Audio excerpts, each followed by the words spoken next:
Hello, everybody. Welcome into an edition of the Computer America Show, another edition of the show. And we are here on our daytime schedule from 3 p.m. to 5 p.m. Eastern Time. This is our pre-show. Thank you so much for joining us here as we begin our program. A great show planned for you. In the first hour, Slimware Utilities is here. That's right. Slimware Utilities talking about their latest products and services that they do, including Slim Cleaner, driver updates, Slim Drivers. We're going to be talking about that with Kevin Thomas, who is the Director of Product Management for Slimware Utilities. We're going to be speaking with him. 1 minute until showtime. And then in the second hour, D-Link is here. D-Link, we're going to have Mr. Ken Lloyd here, who is the Director of Product Marketing, talking about their video surveillance cameras for consumers for your home that you can operate remotely. So we're looking forward to that. So it's going to be a great show. So sit back, relax, enjoy 2 hours of Computer America coming straight at you. So here we are once again, 3 p.m. to 5 p.m. It's daylight. Well, you know, as much as you can get, afternoon showers and such. Yeah, well, just a little rain. That's fine. Okay, as long as there's no lightning and thunder. Okay, 15 seconds.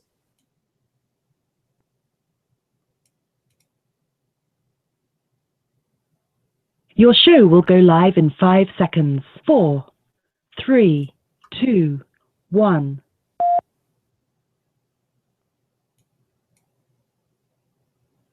Broadcasting live, it's America's longest-running national radio talk show on computers, Computer America, hosted by national columnist Craig Crossman. Look for Craig's weekly column in your favorite newspaper. This show is being beamed nationwide at ComputerAmerica.com. Keep it here for technology news, computer products, guest interviews, and your phone calls. You're listening to Computer America. Hello and welcome into another edition of the Computer America Show. It's the nation's longest running, nationally syndicated radio talk show on computers. Computer America is heard around the world and coast to coast. And I'm your host, Craig Crossman. And I'm your co-host, Ben. And here we are again in our daylight time slot, brand new time slot for us.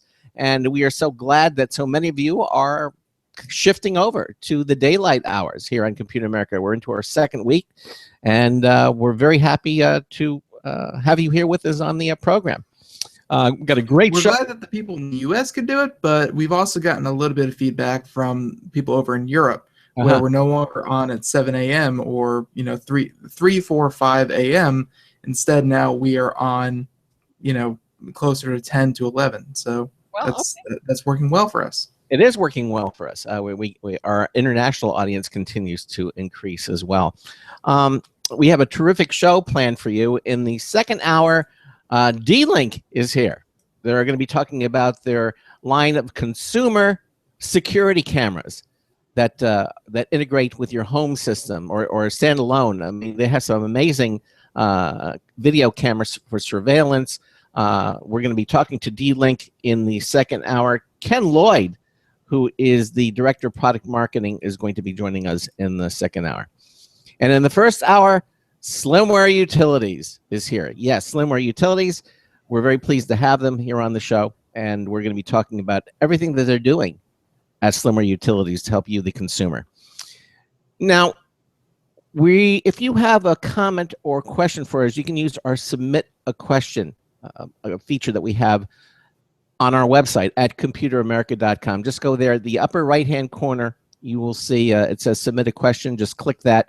It'll go to our question submission page. You can type in your question for a guest, click the Submit button, and Ben and I will see it instantly, and then we can use those. The other interesting thing is that we are a nationally syndicated radio talk show, but you can also watch us.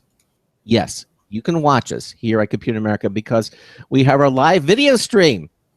Just go to any page at ComputerAmerica.com, and you'll see there it says Show Lounge. It's on the menu bar, so it appears on every page at ComputerAmerica.com. Click that, and the live video stream will begin automatically. You don't have to do anything, and you can see myself. You can see Ben. Sometimes you can see our guests. Ben also has the technology to display websites, videos, movies, everything in the background. So it makes for a truly interactive experience here in Computer America. So many of you like to do it, and we love bringing you the live video stream. Now, if you miss it, this is during the live broadcast. If you miss it, don't worry, because you can time shift anything that we do here at Computer America. You can listen to our audio. We have our archives page. It'll take you to iTunes. It'll take you to the Blog Talk Radio Network. It'll take you. We have 2 new ways now you can listen to Computer. We are now on SoundCloud. That's right. You can hear us on SoundCloud. And you can hear us on Stitcher. You can hear us on Stitcher as well. We archive our shows there for your edification. So that's all available on our archives page at computeramerica.com. But, we like the live show. It's great. You kind of interact with us a little bit. You can watch everything as it happens. So we encourage you to do that. Okay. Anything else you want to mention before we bring on our first hour guest, Ben? Anything else I want to mention? Of course, SoundCloud and Stitcher, I'm going to be pushing that for until the end of time. So go check us out over there. And head on over to computeramerica.com to check out all the places you can listen to our show, be it on any mobile device or your computer or any time-shifted schedule you would like. We give you options, and we have those options. Yes. So, yeah. Yeah, you mentioned that, and that's very good, because you can listen to us on the IRN radio network. You can actually listen to any mobile device, and we have the links to it. We have it in TuneIn Radio Network, all the different places you can listen to Computer America. It's all on our archives page or on our syndication page at Computer America, where you want to. So if you're not near a radio, if you're out in your car, whatever you want to hear, and local station doesn't carry us, you can hear us on your smart device, your smartphone. All that is there at computeramerica.com, the internet home of Computer America. Okay, our guest today is, as I said, Slimware Utilities. Now, Slimware Utilities is a U.S.-based software company founded on the premise that cloud computing and crowdsourced applications will revolutionize the performance of personal computers. Specifically, they provide consumers with downloadable software and services that clean, repair, update, and optimize personal computers. Their products use the cloud and crowdsourcing to gather input from IT professionals that make unique, personalized decisions that improve a consumer's computer hardware and software configurations. Now, today, we're going to take a closer look at some of the newest features, such as instant alerts, and how consumers are using Slim Cleaner Plus, especially now that we're back in school. Their flagship products include Slim Cleaner, Driver Update, and Slim Drivers. Now, Slimware Utilities is operated by MindSpark Interactive Network, an IAC company. Joining us for the first time is Kevin Thomas. Kevin is the Director of Product Management. Kevin, welcome into Computer America. How are you, sir? Thanks. It's great to be here. And likewise, we're so glad to have you here. Tell us a little bit about your role with Slimware Utilities. Sure. So, my primary role is product manager. I feel like that's a role that didn't exist 10, maybe 15 years ago. It's really a kind of a new age role rooted in the idea of agile software development. So I'll take one moment to kind of explain, Sure. What my responsibilities are. Now, primarily, my main responsibility is to ensure that the product pipeline is moving along smoothly. So what does that mean in practice? I spend a lot of time writing clear and concise software requirements so that the engineers can do their work. I prioritize our list of ideas and new features that we want to get into products to make sure that we're working on things in the right order and delivering the best features to our customers. When it comes down to it, a lot of my time is doing project management. Are we delivering our features in a timely fashion? Mm-hmm. And, just generally speaking, guiding any new feature development from the conception to the actual release and push out to production and everything in between, getting legal approval, doing testing for quality assurance, making sure our reporting is lined up. It's quite a broad role. And I started with Slimware in December of 2014. So, I'm only 10 months in, but I'm still learning new things about our customers, learning new things about how our products work, and it's been a fantastic experience so far. So you like it. Okay, that's good. Now, are you the guy that also takes customer requests, or like from the suggestion box? People say, oh, I really like to see this, or like to see that. Does that go to you? Are you sort of like the gateway into that area? Yeah, parsing, we have different channels where customer feedback comes through, and sifting through customer feedback and pulling out good ideas, or identifying patterns where users are having problems with the software. You'll often see if there's a problem, many users have it. But you also see that many users have a good idea for a product. You'll see that over and over again. So it's identifying those opportunities and making sure that we get good ideas and incorporate customer feedback into our product development and ideas for new features. So tell us, Kevin, like what products are you primarily responsible for at Slimware Utilities? Sure. So two main classes of products that I think you touched on earlier. The first class is I would call updating, and specifically updating software for your drivers. And that's Driver Update, which is our premium product, which is a paid license program, and Slim Drivers, which is the free version of that software. And the listeners are probably familiar with these products, but essentially they allow you to easily obtain the latest version of driver software from one simple interface. Some listeners might be wondering, why would I want to update my drivers? That sounds, driver isn't something I've heard of before. Well, what updating your drivers can do, it can bring improved stability and increased performance to your operating system. So it's great to be running the latest stable driver software, and our driver update programs allow the user to do that. It's convenient too. For a lot of driver software, you have to go out to the manufacturer's website, and you have to dig through the hardware version that you're running, and then figure out what the latest release is that's stable. We scan a user's computer and know what hardware profile they're running, and we can quickly grab the right driver for you very quickly. And we enable all of that through our cloud-based technology analysis and an algorithm that identifies the most recent driver software version. Now, so that's the gist of. Right. Now, drivers. Go ahead. Now, drivers are those little snippets of code that really interface your computer with the other devices, like the video, what you're seeing on your monitor, or your printer. There are device drivers for that, and those little pieces of code are very, very important, and for the most part are part of the housekeeping or the background of your computer's operating system. But as you mentioned so many times, since they don't come from Microsoft, let's say with Windows, they don't come from Microsoft. They come from the manufacturer hardware. Sometimes what the manufacturer of that product has isn't necessarily the latest version of what Microsoft might have, and you could get into a situation where the driver is not correctly installed, or it's the wrong version, and it's not immediately apparent that something's wrong, but something doesn't work, and so your internet goes out, your mouse stops working, just something happens, and exactly. Yeah.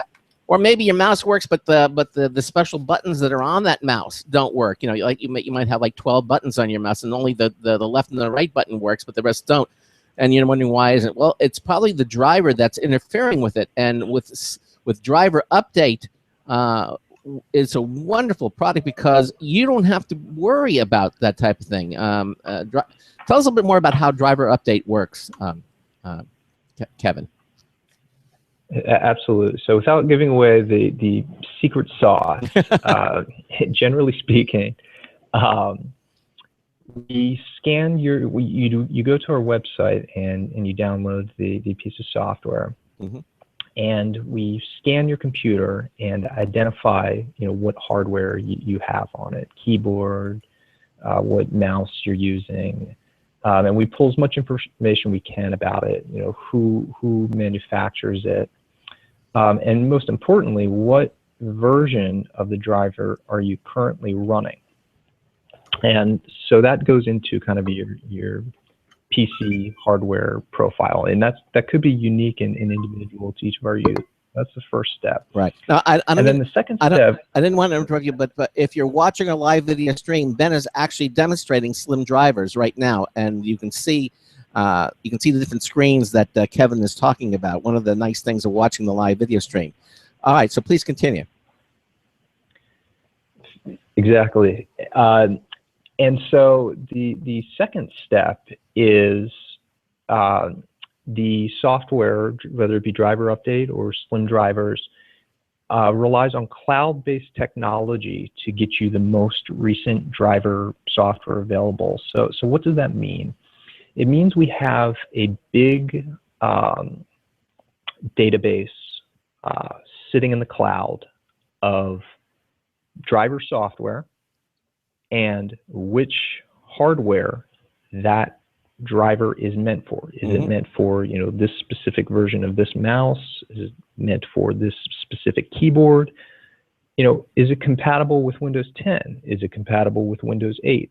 All of that is stored in our cloud-based database, and there's many different ways information gets in there. Part of it is human curated. Part of it just relies on general signals and software algorithms that are based off information that our user profiles provide to us. We can analyze and assess when we think a new version of a driver is available. So it's a mix of software algorithms and human curation that build out that cloud-based database.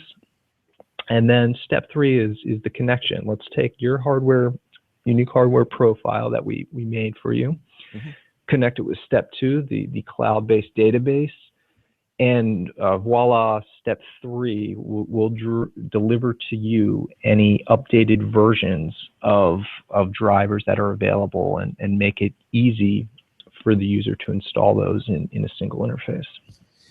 Now, Slim drivers is my understanding is a free product, correct? And if so, why do you keep Slim drivers as a free product?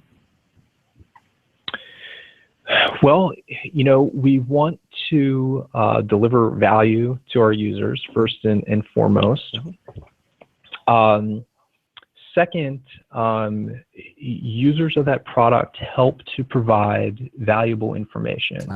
And that is when you have a specific hardware profile, when we analyze your machine to see what your hardware profile is, that helps fill out the gaps and holes in our cloud-based data store about which driver software is compatible with which piece of hardware.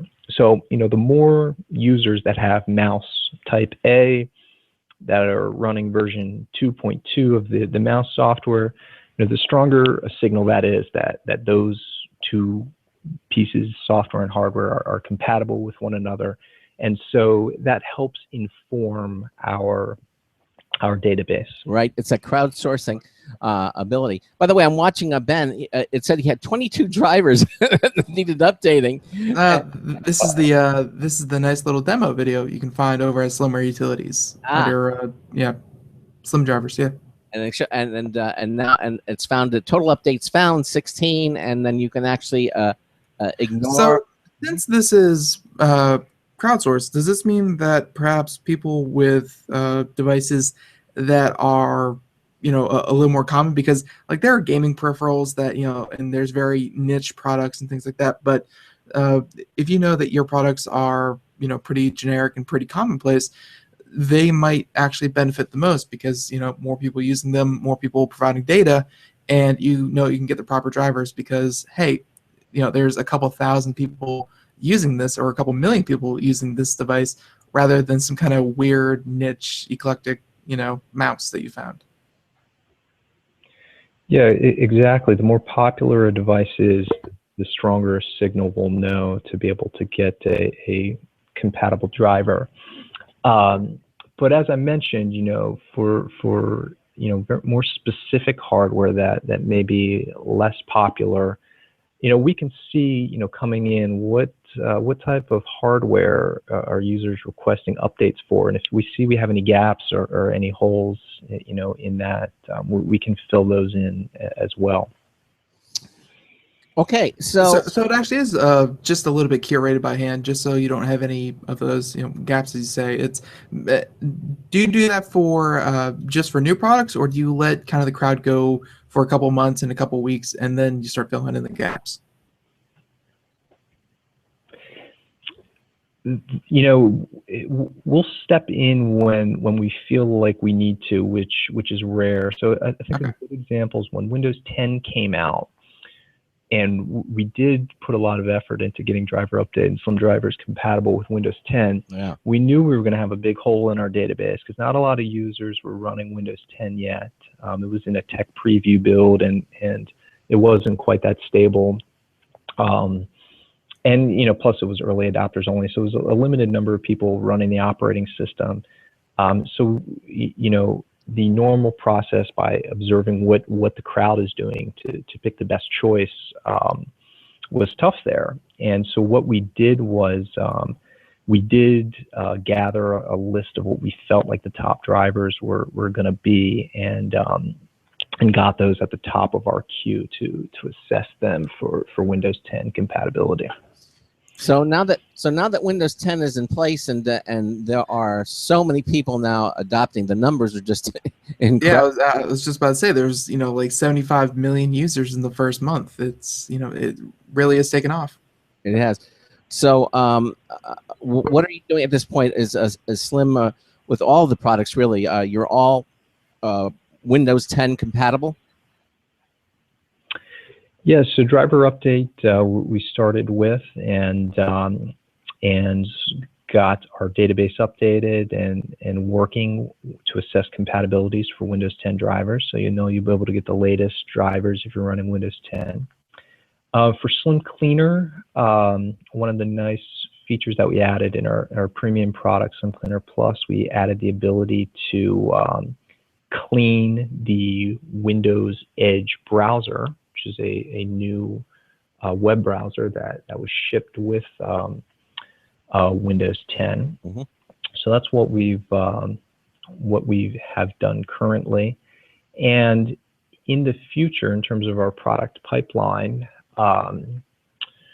we are, well, I don't want to get into it too much right now. I think we'll talk a little bit about it later, but we're considering the new opportunities that Windows 10 is presenting and how that feeds into new features we could develop.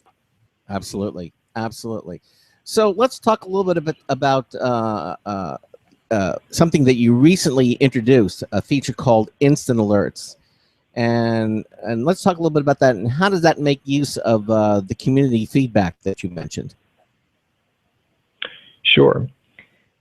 So we launched a feature in mid-July called Instant Alerts, and this is a new tool in Slim Cleaner Plus, which is our premium PC cleaning product. Mm-hmm. That tells consumers in near real time, 1 or 2 second delay, whether a piece of software that was just installed might hamper their PC's performance. So what does that mean? So specifically, there's a little pop-up that'll appear in the bottom right of your computer. When you install a piece of software, often the program attempts to hook itself into the operating system as a startup item. Mm-hmm. And this instant alert is meant specifically for that situation, to bring some transparency when programs are hooking themselves into the startup. And even at that, we're limiting the filter, and this gets into how it relates to the community ratings. That instant alert is only going to show for pieces of software that are deemed optional or unwanted by the Slimware community. So this really is only for poorly rated programs. And as your listeners may well know, the value here is that you don't want too many items running at startup. It really can affect how long it takes your PC to start. Even when your PC is running, if you have too many processes running concurrently, it can slow your PC down. There's a finite amount of computing resources. So the value here is to bring a little transparency to the users. A lot of this happens behind the scenes. You install a piece of software and you don't expect it to hook itself into startup, and so Instant Alert attempts to solve that problem. Okay, and how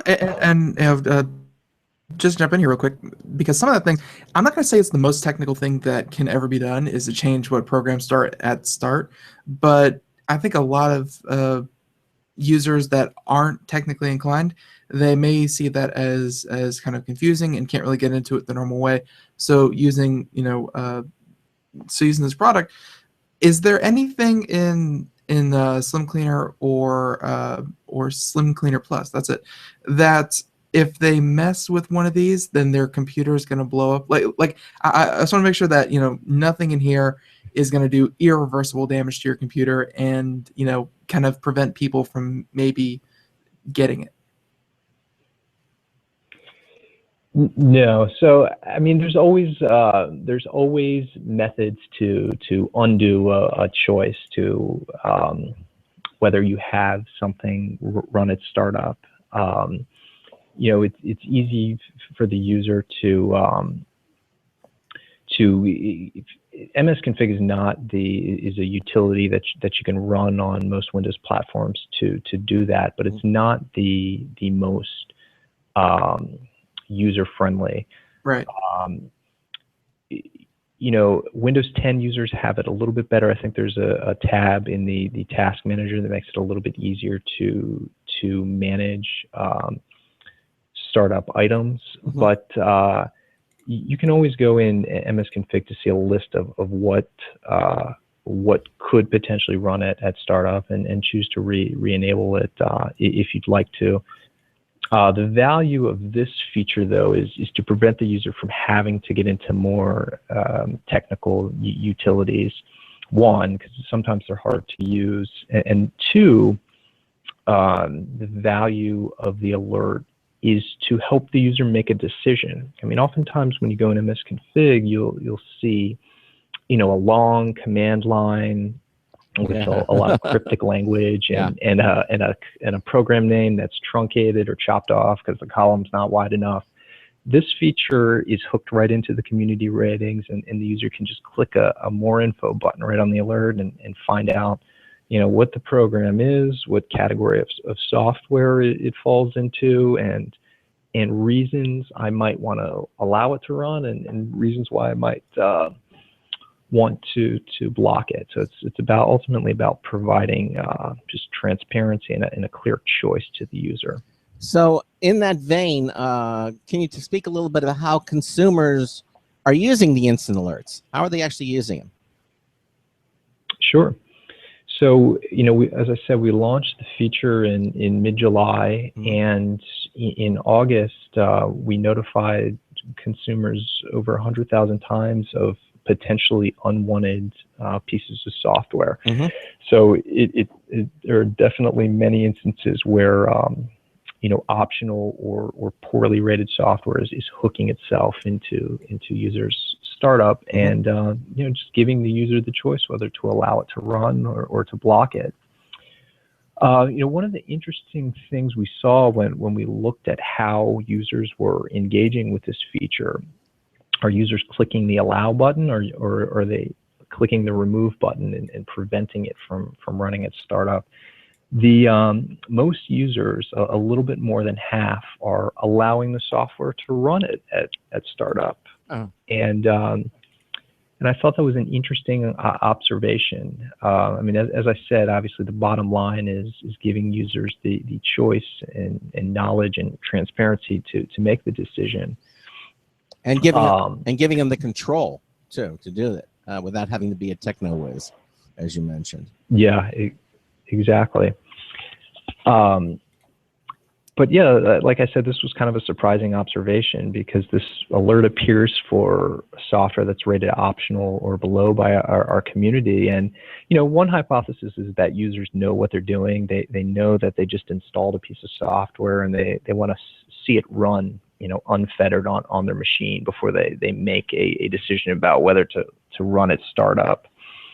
But one recommendation I might make to users is just to be picky about what you allow to run at startup, and the main reason is that it can affect the performance of your machine. And a lot of times you'll find that you can get most of the functionality of the program without having it need to run at startup, and really it's just about kind of using common sense. I mean, Sure. a chat program Sure. would definitely make sense. That would be nice to start when your computer starts, because Right. you can log in and your friends know that you're online. Mm-hmm. But if it's a game that you downloaded, that might not make as much sense. Why does that need to be running in the background when I'm Right. not actually interacting with it? Exactly. And listen, Kevin, we're at the bottom of the hour, so we're going to take a little break and we'll continue on talking about this. Kevin Thomas here, Director of Product Management for Slimware Utilities. Ben and I will continue on with them. We're going to take a little short break with some messages. We've got a news review from Marty Winston coming up as well. You're listening to the Computer America Show. We will be right back. Please stay with us. Sometimes disaster strikes. Data can be lost due to many different reasons: accidental reformatting, power spikes, virus attacks. Zero Assumption Recovery provides a suite of highly effective and thorough data recovery software for Windows operating systems. ZA is suitable for home users and small businesses who need a powerful data recovery solution for Windows and Linux file systems. Go to z-a-recovery.com. Sometimes disaster strikes. Data can be lost due to many different reasons: accidental reformatting, power spikes, virus attacks. Zero Assumption Recovery provides a suite of highly effective and thorough data recovery software for Windows operating systems. ZA is suitable for home users and small businesses who need a powerful data recovery solution for Windows and Linux file systems. Go to z-a-recovery.com. Hi, this is Craig Crossman, host of the Computer America Show. You have important meetings to schedule. Your company's getting ready for its IPO, and you're in charge of the PTA fundraiser this month. So how do you coordinate everyone to be available at the same time? Are you still using emails, phone calls, even text messages to schedule meetings with a group of people? How's that working out for you? Not so great, huh? It's a fact that every day, millions of people suffer from scheduling headaches. Well, with Doodle, scheduling meetings with a group of people is quick and easy. With Doodle, you can easily propose available times to each member. Each one checks off the times that they are available, and then you simply pick the time that works best for the group, all in an easy-to-read display that integrates with your existing calendar. Nothing could be more simple. Give Doodle a try for free, and like millions of Doodle users, you'll truly see how easy it is to find the perfect date and time for all your meetings. That's www.doodle.com.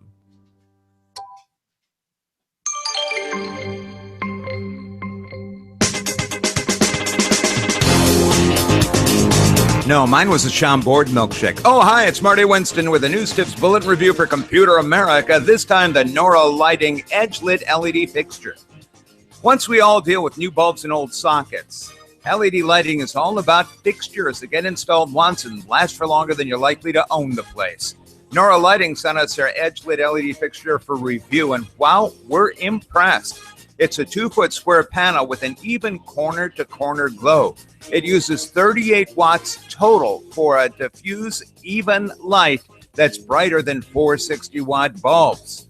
It also has a high color rendering index, good quality white. Yes, it's dimmable, down to 5%. And yes, they offer other sizes and color temperatures. Here's the capper. A 50,000 hour life expectancy. At 3 hours per night, that's 45 years. Bottom line, edge-lit LED lighting panels from Nora Lighting are great lights with great expectations for maintenance-free longevity.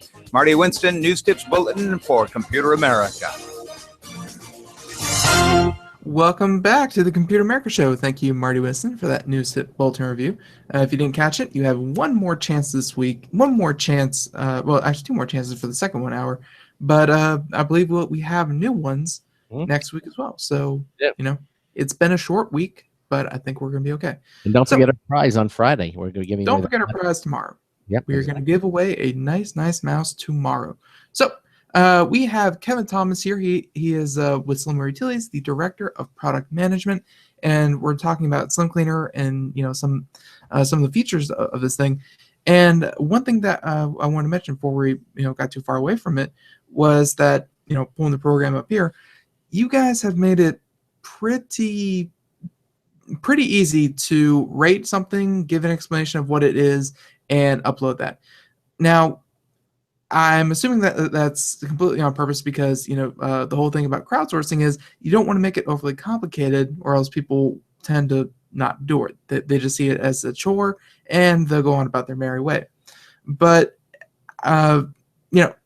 there's also that other token where, are you seeing sometimes things are mislabeled are labeled improperly, or something along those lines, or is it after a while everything always shakes out and it's all good to go?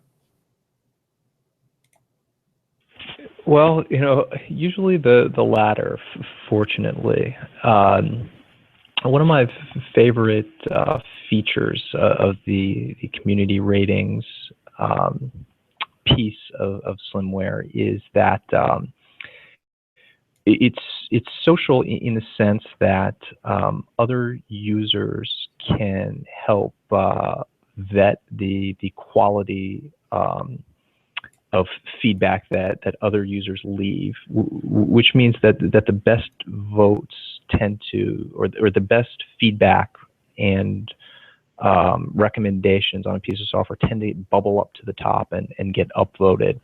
So it's not usually a case where a user mislabels a piece of software or leaves a bad review for no apparent reason. That type of unhelpful rate usually falls to the bottom if we have enough volume around a piece of software. Sometimes where we see mislabeling, and this is more of a technology problem that I think we've gone a long way to solve, is just identifying pieces of software that have a slightly different version or a slightly different executable name, even though it's the same piece of software, kind of grouping all that together so that we can keep the ratings organized and useful. If that makes sense. It makes perfect sense. And one other thing I want to cover about this is a feature that I gotta be honest with you, I'm just poking around, and you hear that you have the Cloud AV. Now, it's we always advocate here on the show, yes, have antivirus. It's very, very important. People are out to get you, but not like take whatever. But this isn't or at least my assumption was when I first put this on my computer, it's not an antivirus program. There's a lot of tools to help you optimize and everything like that.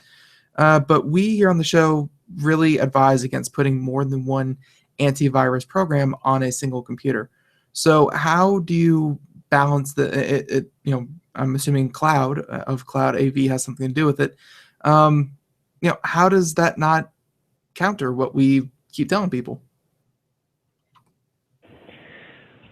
Well, I don't think it does, and we certainly don't position Slim Cleaner Plus as a replacement for antivirus solution. And in fact, part of the value that we provide to the user is we alert them if we detect a situation where they're not running an antivirus. We'll say, hey, you should go out and get one. And in the same way, nor is the optimization, or rather the community ratings for a piece of software a good replacement for antivirus. A program might be rated poorly, and it could be because it's malware, it could be because it's a virus, but it could also just be because it's not a useful piece of software. So the community ratings and this instant alert feature that I talked about earlier is no replacement for antivirus. And everyone should go out and get one, and many of them have free versions available. Sure. Not only antivirus, but malware, anti-malware. Today, I think in this day and age, a virus it's just included in the category of anti-malware, making sure that you're not, and which covers a wide variety of different things that you should really have in place on your computer. Slimware Utilities is really not necessarily an adjunct to that, but it's an addition to. I mean, to make sure that your computer, aside from malware and viruses, is working smoothly, because there's so many other things that can go wrong with the computer aside from malware. I mean, malware is just one general category, but as we mentioned, bad drivers or drivers that are not current. I mean, all these different things. You have certain detritus on your computer that's placed there that you really don't need. I mean, that's what the Slim Cleaner and different products that are offered by Slimware Utilities do for you, and you need all of them. You really do. You really have to have all of them to make sure that your computer continues to run fast and smooth. And that's a very important point. You mentioned something also about software tabs in some of the products. Yeah. Can you talk about that, Kevin? Sure. So, I was looking through our reports. I was curious to see how users use our products. I mean, one of the joys of being a product manager is to observe how users, actually use things. You intend it one way, and then you see how they use it another way, and you always find pleasant surprises when you look at user interaction and user behavior. And one of the things that we noticed was that in terms of the top features, well, it's no surprise that that's the top feature for Slim Cleaner Plus, and this is specifically relates how users are using our premium software. It's no surprise that the top rated or most popular feature on that is the one-click scan feature. But closely following that, I noticed that a lot of users were clicking on the software tab over on the left-hand side, and this also is a feature that incorporates the community ratings, and it's as simple as the control panel. It just lists all of the programs that you have on your computer. Nice. But again, pairs it with the community ratings for that particular piece of software, so that again, getting back to our common theme here, the user can make an easy and informed decision about whether they would like to uninstall the software. Now that's nice. That's a little synonymous in a way, like when you're looking at a book. You want to buy a book on Amazon, and you're looking, and then you want to see what people are saying about the book. Can certainly influence you whether you decide if you're going to buy it or not, and seeing what people are doing with the different components and making it in such an easily viewable manner, I think just makes it people more. I mean, if they're seeing all these great ratings, for this and saying good, this is great, and I would feel a lot more confident in having that installed. Yeah, absolutely, Craig. And the reason, which is also part of our ratings, is important too. If you're eating at a restaurant and you only give it 3 stars out of 5 because the food is too spicy, well, someone else may come along who's perfectly happy with spicy food and would give it 5 stars. So the reason, in addition to the actual numerical rating, is just as important, and we try to provide all that info so the user can make a good decision. Yeah. Now, again, Ben is demonstrating all these different things up here. It's congratulations. You have just earned your first badge. Nice. Are these are incentives to make users feel good? Tell us a little bit about that. Yeah, exactly. I mean, there's a whole social component to this where users have profiles, and you can go out to slimwareutilities.com and click on the ratings section. You can begin to see how users have contributed to the rating system, and if you contribute enough, you'll get a badge. If you're a subject matter expert in a certain area, we have badges for that too. Extreme Gamer, I think, is one of them. Oh, bad. I think we have one called Omniscient. So Ben, you can work up to that badge as well. But they're fun, but they allow users to determine, who is a good contributor, who is knowledgeable, and maybe give their reviews a little bit more weight. Now, let me ask you this: do you see seasonal changes in Slim Cleaner Plus usage? I mean, such as the fall, when perhaps students are getting their PCs ready for back to school and that type of thing. Do you see that?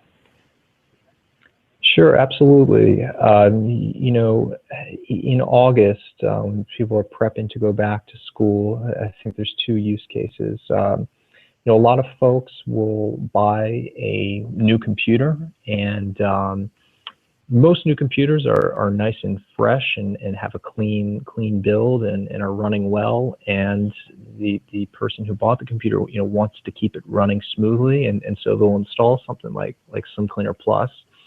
And then the second use case that we see, someone who already owns a PC, they don't want to plunk down the money to have to buy a new laptop for college. They've had it a couple years and it might not be in optimum shape. Running the software and cleaning up an old laptop could save you some money by getting your computer back to a stable and performing state, to allow you to write your papers and fire up your web browsers and browse the web smoothly. So we see both new users, people who buy new computers using the software, and people just trying to clean up old computers using the software. And if you look at the numbers, we do see a little bit of a bump in one-click scans happening in August in preparation of back to school. Yeah, exactly. And I just want to make sure people understand that the Slimware Utilities is not an antivirus product. We're not an AV product. And I think we made that clear, but I just want to let listeners to understand that. Well, I'm sure, and real quick, that the whole one-click scan thing, back to school, some of it, and there has to be some part of it of people doing it before upgrading to Windows 10, on old Windows 7 or 8 computers, doing, as we've mentioned before on the show, Slim Cleaner, get it all cleaned out, and then upgrade. You don't want to take your problems with you. Very true. Yeah, very true. Would you agree with that, Kevin? Yeah, absolutely. And I would throw in even, run Slim Cleaner Plus after you install Windows 10. One of the features that we're thinking about that's coming down the road, we've implemented, but we haven't released it yet. So this is coming up soon in our product pipeline. But when you install Windows 10, the operating system keeps a version of the previous operating system to make it very easy to revert back. You're running Windows 7 or Windows 8. You're not happy with Windows 10, things didn't go right, or you just want to go back to what you had. It keeps an entire version of your old, Windows 10 keeps an entire version of your old operating system on your computer. That can be pretty sizable, tens of gigabytes. And we plan to add a feature to Slim Cleaner to make it very simple for the user to clean up prior installations of Windows if they're perfectly happy with Windows 10 and just want to move forward. Right. Now, we talked a little bit about back to school, but tell us a little bit more about what trends you're seeing on how consumers are using Slim Cleaner Plus in general. Yeah, absolutely. So, as I mentioned in looking at the data, we talked a little bit about users interacting with the one-click scan, of course. That's our headline feature. Right. We talked a little bit about unexpectedly users interacting with the software tab is kind of an unexpected pleasant surprise I found. And the third most popular feature of how users are interacting with Slim Cleaner Plus was also a surprise. And this is our intelligent cookie filter. Okay. And it's a surprise because it's not one of the settings that's kind of front and center. It's in the settings panel of Slim Cleaner Plus itself. But basically, what the feature does, and where we've seen users interact with it, it allows you to create exceptions for cookies that you'd like to keep. So one of the things that Slim Cleaner does is it goes through and cleans your browser. It cleans your browsing history, cookies, and cache. Mhm. And in cleaning cookies, there are some instances where you actually want to keep the cookies on your machine. So, for example, if you use email and you log in, sometimes if you go back to the website, your email's open without you having to log in again. Mm-hmm. And usually that session or preference is saved as a cookie. And if you delete that cookie, the next time you visit the website, you're going to have to log in again. And I don't know about you, but I find it annoying. And the biggest reason is I can never remember my password. Yeah. Cookies can be a good thing. So yes. we see, yeah, some cookies can be a good thing. So we see users going into the settings and telling Slim Cleaner, hey, don't remove cookies from this particular website or this particular domain. And the value that we provide to users is we try to seed that list with a bunch of domains and websites already that that we know to be valuable. Google and LinkedIn and Microsoft are common places where people go to check their mail. Mm-hmm. And Cookie Clicker, because if you clear those cookies, all your cookies you've clicked are gone. So yeah. And that's makes me wonder why there's this general, just clean out all cookies, because not all cookies are bad. As a matter of fact, many of them are extremely good because they as time savers. Yeah, Kevin mentioned passwords and things like that, or just areas on a website that you've seen before, and they'll be you can see that where you've clicked before maybe a couple of days later, so you don't have to repeat the same thing over and over again. They prove to be a very valuable tool when you're using browsers. Excellent point. Now I know you said you mentioned some of the new ideas. I know you can't talk about too much about what's up ahead, but I know Windows 10 is sort of here now. Can you talk a little bit about what we might expect to see in the coming months with Slimware? Sure. So, as I mentioned, the ability to be able to clean out previous versions of a Windows installation for Windows 10 users. Very nice. One of the other things in Slim Cleaner Plus, we support the cleaning of Microsoft Edge browser, but as it stands, we want to improve that feature even more. And we want to add the ability to automatically close the browser gracefully for the user, so that if they happen to be running Slim Cleaner Plus and Microsoft Edge at the same time, mm-hmm. They won't lose their work or their tabs, and we don't corrupt any data. We can conveniently close the browser for them and allow the cleaning to proceed. And I won't go into too much detail here because this is kind of in its infancy, and we're still thinking about how to bring these features to the user. But when Windows 10 came out, there were a lot of concerns around privacy and how it affects what the user is sharing. Microsoft was collecting a lot of personal data about you to make Cortana, the digital assistant, better. There was an advertising tracking ID. There was a feature that allowed you to share your Wi-Fi password on your social networks. And people saw all these features and kind of took a step back and started thinking about privacy. And we are thinking about how to incorporate simple features into Slim Cleaner Plus to give users more transparency and more control over their privacy. Right, exactly. All very, very good points. We're almost out of time, Kevin. We have about 7 minutes left. Anything else you'd like to talk to our listeners about that we may not have covered here with Slimware Utilities?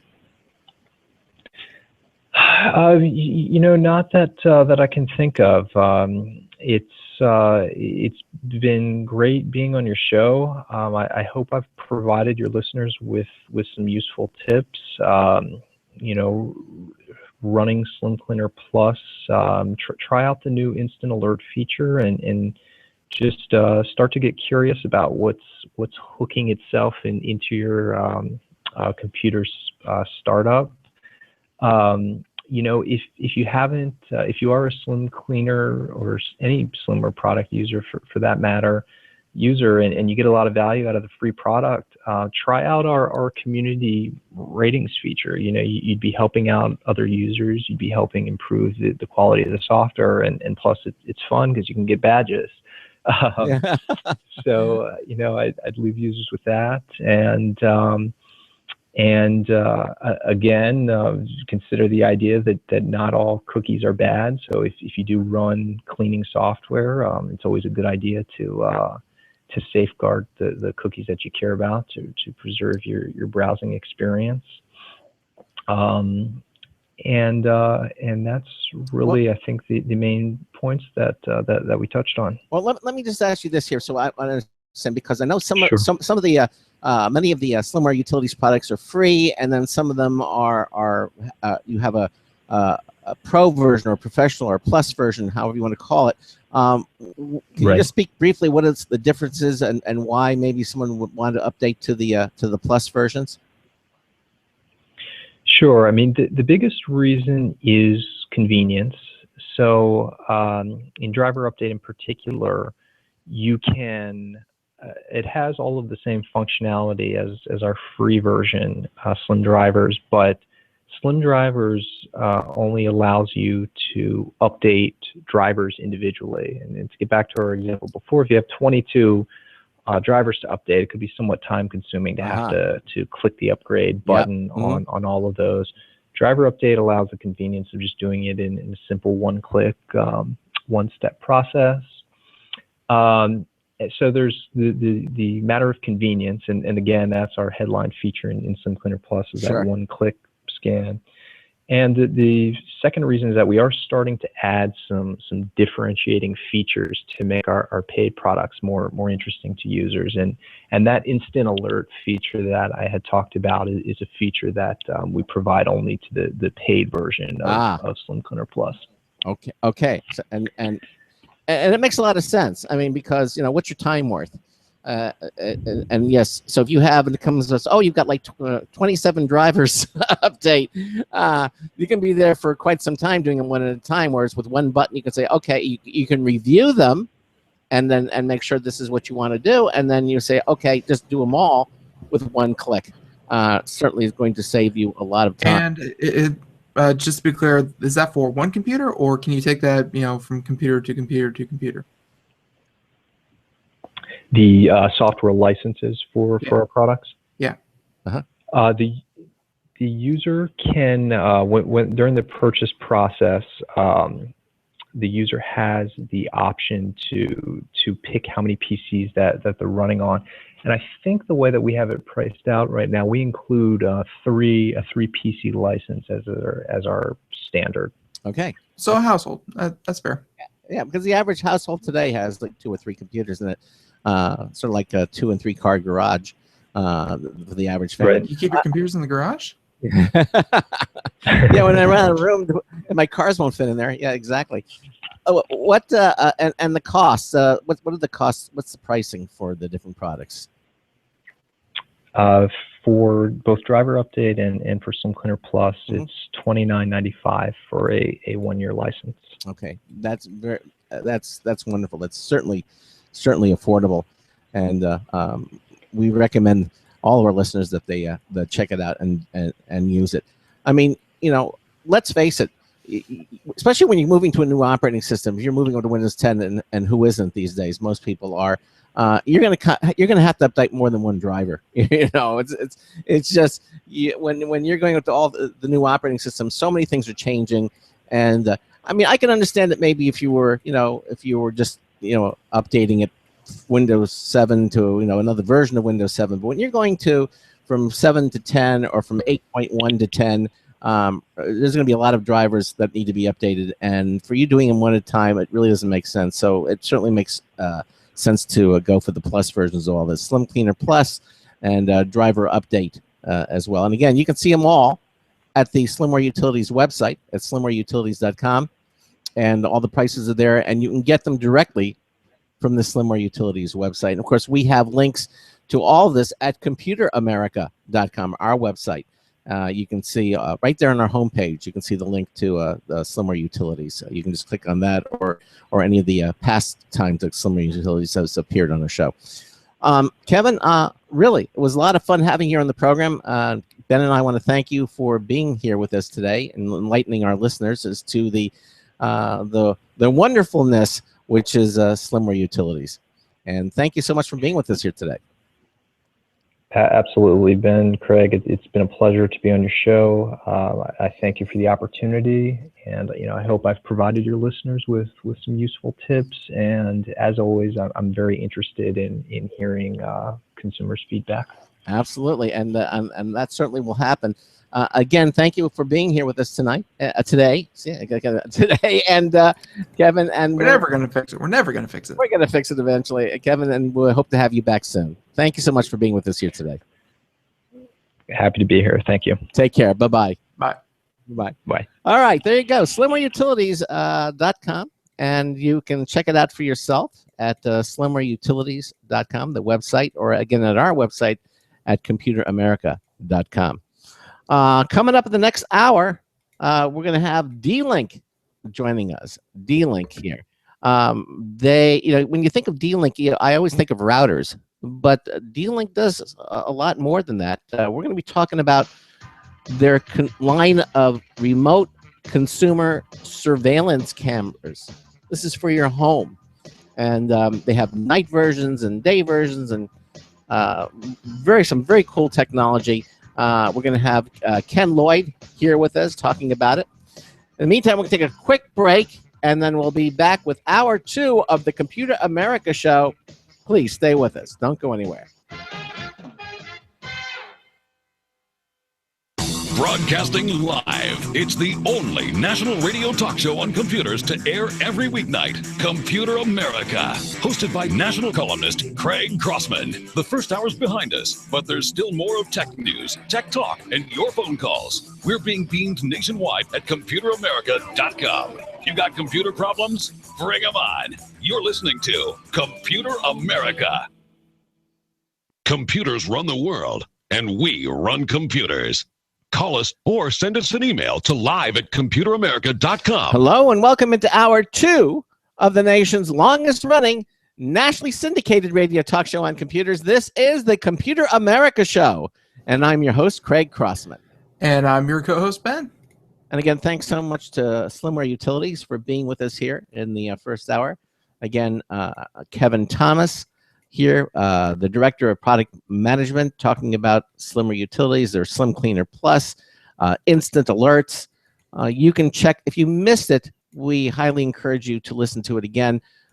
We archive all of our programs at ComputerAmerica.com. Just go to the archive pull-down menu on any of our pages, and you'll see all the different places that you can listen to it. We archive the audio, and we also archive the live video stream. It's on we have our own YouTube channel, so you can go there. We have the links for it under the archives page. You can watch it again. You can also get it at Apple's iTunes. We now have SoundCloud archives the show. Stitcher now archives the show. Of course, at Blog Talk Radio Network, we have audio archives there as well. So we and if you missed it, we certainly recommend that you listen to Kevin Thomas from Slimware Utilities and hear all the things that we talked about, because it's going to make your life on a computer that much more simple. It really is. That's what it's all about, just making computing easy to do. We're having to worry about housekeeping and drivers and this. So you can get about to your business, what it is that you want to do. And that's what it's all about, especially with Windows 10 here and now. Certainly, this is a wonderful adjunct to it, and we highly recommend that you... or maybe your business is getting computers to run faster, in which case you should definitely know about this. Absolutely. All right. Okay, so let's move to our next guest. Just a quick mention here that we're going to have our social media winner of the week tomorrow night. We're going to give away that really nice camera from Logitech.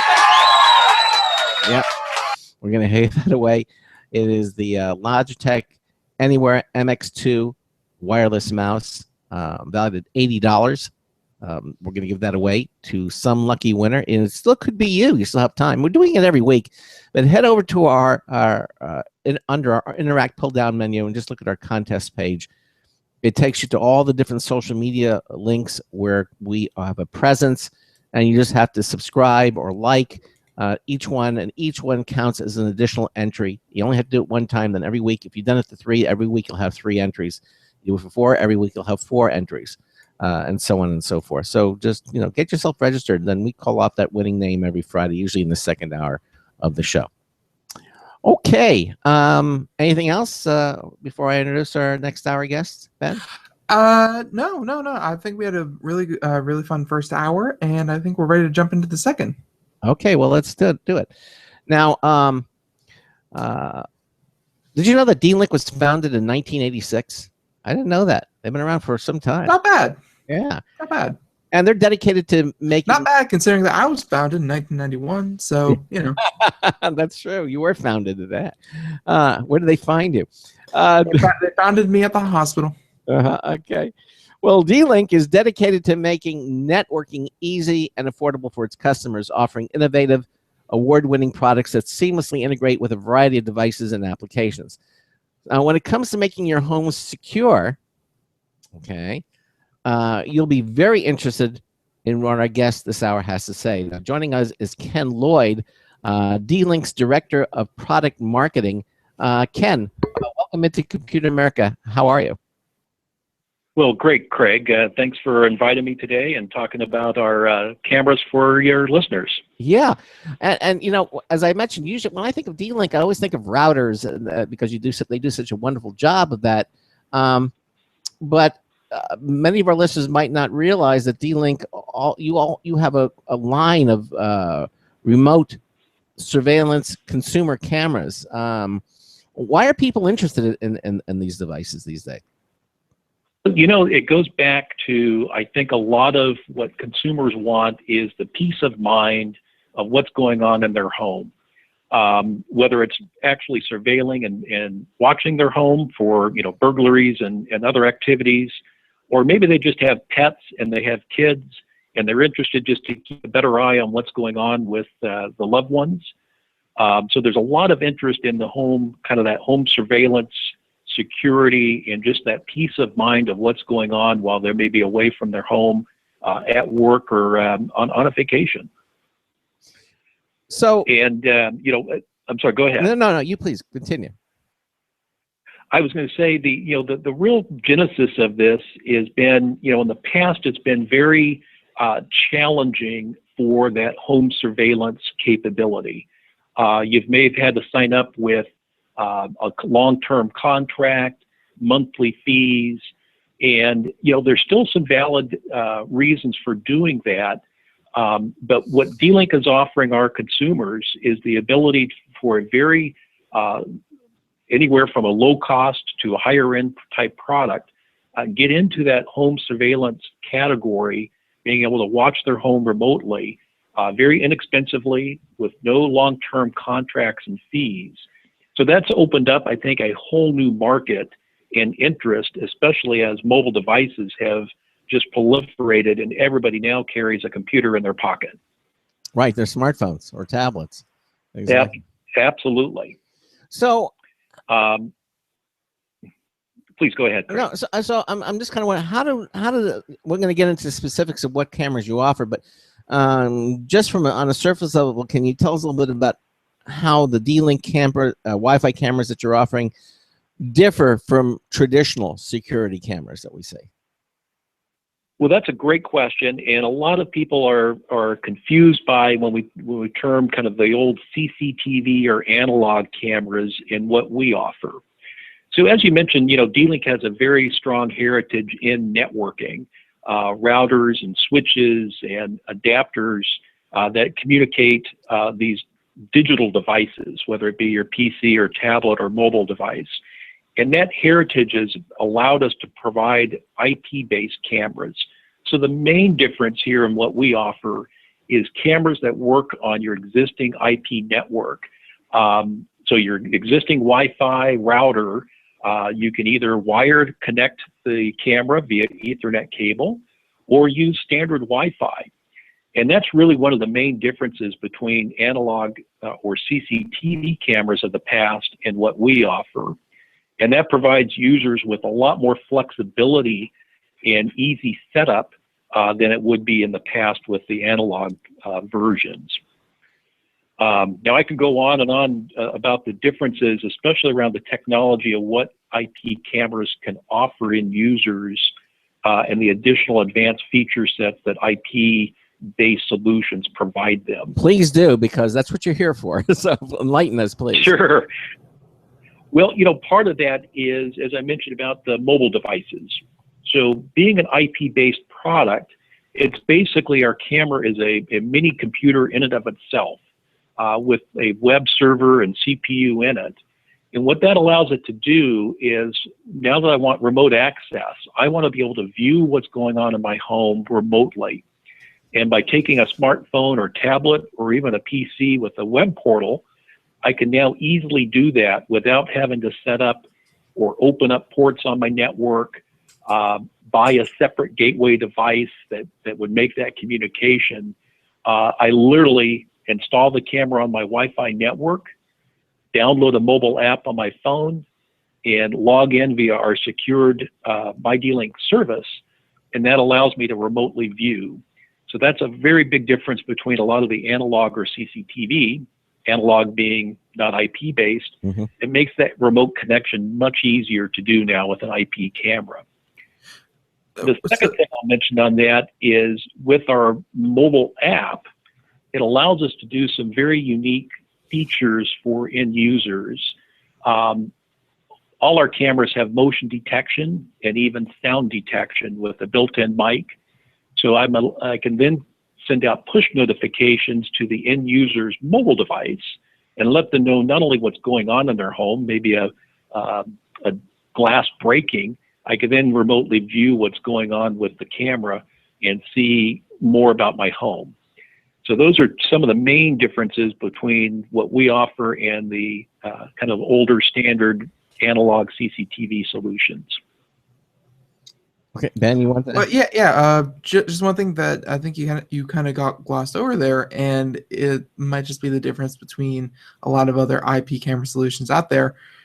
How much security went into this kind of thing? Because if you're setting this up as a front door solution, it really doesn't matter.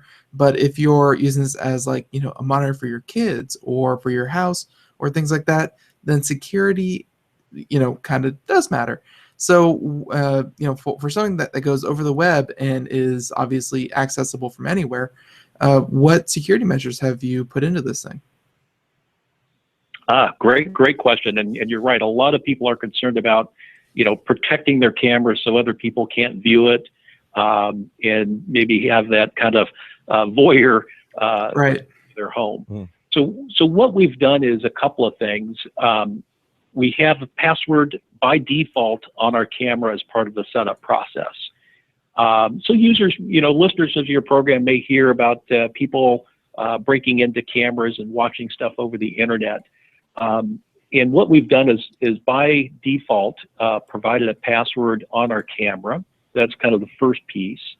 The second one is we use HTTPS encryption, which is the same kind of encryption level you do on websites like financial institutions and when you log in to do e-commerce type transactions.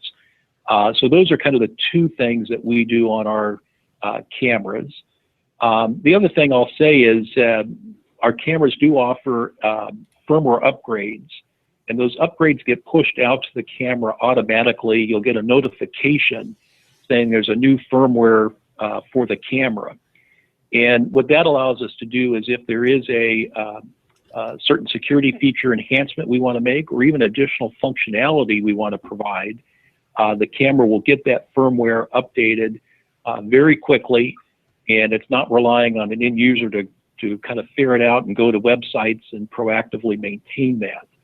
So those are some of the things that we do to make sure that the camera's as secure as possible and as easy to use for the end user as possible as well. Now, Ken, let me ask you this. When you do something like that, obviously for the moment the update's going on, it's interrupting.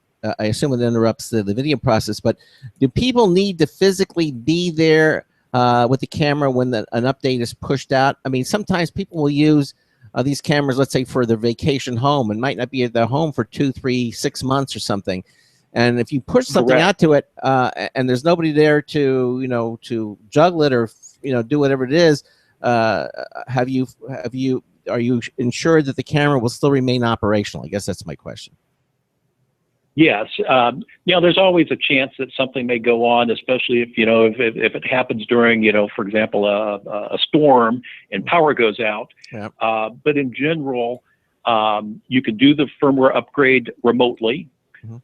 We do not do it automatically. So to your point, if during the updating process, I'm really interested in making sure I have that video recording occurring, I could do it at my appropriate time, maybe when I'm at home, or if it's to your point, a vacation home, I can do it when I want to, and I do not need to be there. The upgrade process will happen automatically. It'll download the new firmware feature. It'll reboot the camera and then come back online. And on the mobile app or the web portal, it'll give you the status of what's going on, whether it's updating, and when it does come back, it shows you back the camera that is active, and you can start viewing it again. So very, very simple process. Okay. Now, that's very, very good, especially because since people are not always available. I mean, nothing worse than calling, your camera going out, and then you call tech support, and the camera says, well, you need to unplug the camera and turn, and they go, no, I'm not at the house, and I won't be there for another 4 months. I'm not going to be there for 5 months. Please don't tell me that. Am I out of luck? So that is sure. One, no, and I'm assuming that that your people have thought of that ahead of time. That is an important thing to do. Now, obviously we're getting into more modern browsers, and because of that, things like Flash and Java are becoming less and less. Now, and I know, for example, with Flash and Java, you don't really need them. The HTML5. HTML5. Yeah, HTML5 can do everything that Flash and Java does. Is it D-Link's intention to eventually move to an HTML5 platform, or are they going to remain with the technologies that they're using currently? Well, we actually just moved away. We have been. So if I actually step back, we've been selling these consumer cameras for over 5 years now. So we were one of the first ones into the market with a consumer class product. And when we did launch, we were using the Java plugin, and that is very popular type of plugin. But to your point, over the last especially few months, there's been a lot of change to browser technologies and some of the Java that is no longer necessarily part of the standard browser solution. So we've just recently moved over to a universal player. It's not HTML5. The user will download a plugin from the MyD-Link service, from our cloud service. It's a very small plugin, works across all the browsers, and that gives us better control over the camera video stream and does not require Java or Flash. Excellent. Excellent. But that's a much easier to use solution set, and doesn't have all the baggage that maybe Java has encountered over the last few years in particular. Yeah, because I've been using some of the D-Link cameras, and I have to say they're wonderful. But every once in a while, I'll get a Java hiccup, and I'll say, boy, I really wish. I pick no bones about it. I just don't like it, and it's always felt like an add-on, a clunky add-on to the modern browsers that's not really needed anymore. So Java, I'm very glad to hear that D-Link is moving away. Now, when you say all browser platforms, is that all platforms? Is it for PC, Mac, all of the ones that you support? Is that across the board? It is, yes. We do support, IE. We support Safari, Firefox, Chrome. Now, with the mention of Windows 10, that has the new Edge browser. Yeah. There's still some things that we will be deploying that will support the Edge browser because that is different than IE from past. So some of our folks that are using the Edge browser in Windows 10, we do recommend that they go and use IE, which is still available within Windows. Okay, fair enough. But look, as long as you're moving toward the newest technology, and obviously a company like D-Link does, that's always good to know. Let's move on and talk a little bit about some of the unique innovations and features which users can expect from D-Link cameras. Sure. Well, and one of the unique things we do is, one, we're IP based. Right. So going back to the comparison. Secondly, is we spend a lot of time looking at a DIY, kind of that do-it-yourself installation process, as well as use. So I think I mentioned earlier that when you connect up the camera to your home network, it uses standard Wi-Fi. Matter of fact, we have a WPS button on the camera. So if my router supports Wi-Fi protected setup, or WPS, it literally is a push button connection to your existing Wi-Fi network. So we made it very, very simple and DIY. The other thing is we don't require any contracts or monthly fees to view your camera. So we are completely free, except for the initial purchase. You can view your camera on PCs, on a web browser, on your mobile device, with no contract or fees. And some of the competitors out there charge for either remote viewing or some advanced features, which I'll talk about here in a moment. The other thing that makes us really unique in the marketplace is our pan and tilt cameras. And what pan and tilt allows us to do, and for your listeners to be able to do, is be able to see a larger area of what's going on in your home. So literally I have one of those. I actually have two of those, and they're marvelous. They are absolutely, because instead of just looking at a static picture, you can look around. You can look up, you can look down, you kind of left and right, and you can control that feature with the pan and tilts. One of the things that I really liked about that, I don't know if they still have it, was that you after you pan and tilt, there's another button you can click, and it'll go back to the original position. You don't have to kind of try to find where you had it. You can click go back to the original position, and it'll just automatically go back to the old position. So correct. Yeah, we have that home capability that you push that button, it'll take it back to the home position of the camera. Right. I use the pan and tilt all the time, and where I have it in my home is I have it pointed at my front door, which is great because I'll get notifications of movement of somebody coming in the house. And it also has sound detection. And where that becomes important is, at least in my setting, I have a big glass window on the side of the home near that front door. So with the sound detection, if somebody opens up the window or breaks the glass and tries to break in, I can get a sound alert, which allows me then on my mobile phone to immediately go out and view the camera. And instead of just looking at the front door, if I had a fixed camera, down with the pan tilt, I could remotely pan that camera over and see what's going on with the window that's close by. So it allows me to view more of the home with one camera and give more of that peace of mind to an end user. No, it makes a lot of sense. Now, another nice thing with your cameras is that they also, many of them offer a form of night vision, correct? Correct. Yeah, we do night vision. For those that aren't familiar with the technology, it's infrared technology. And what that does is in darkness, you can have the camera automatically click over and turn on the IR LEDs. It allows you to view in total darkness, depending on the camera model, anywhere from 16 feet to 26 feet. and I can see in complete darkness. And I give the control to the viewer of the camera to say, do I want that to occur automatically? So if I'm recording my video, that'll happen automatically at night. I still record and get to see what's going on. Or I get the option, I can turn that on and off as I please, depending on where the camera is setting and what I'm looking at. Okay. So we do offer night vision. And of all the features, of all the features that they offer, which would you say are most appreciated by your customers?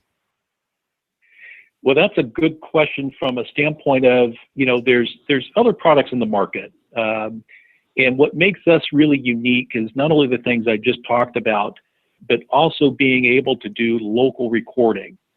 So a lot of our customers want to record what's going on in the home, especially if they're doing monitoring of a vacation home, and they want to capture something that's going on there.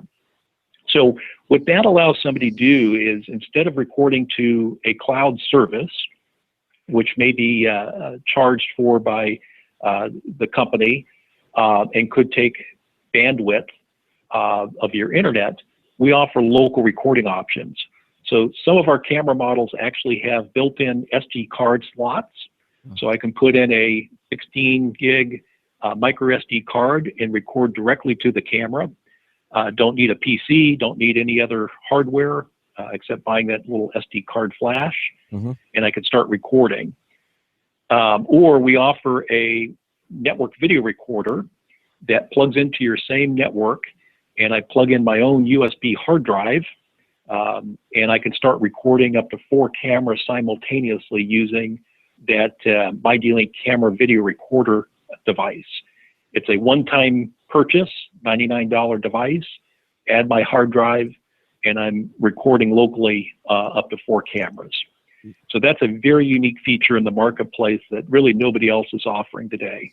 Now, how do you access that? Do you have to be physically at the location to see that, or can you watch the videos remotely? How do you interact with that camera?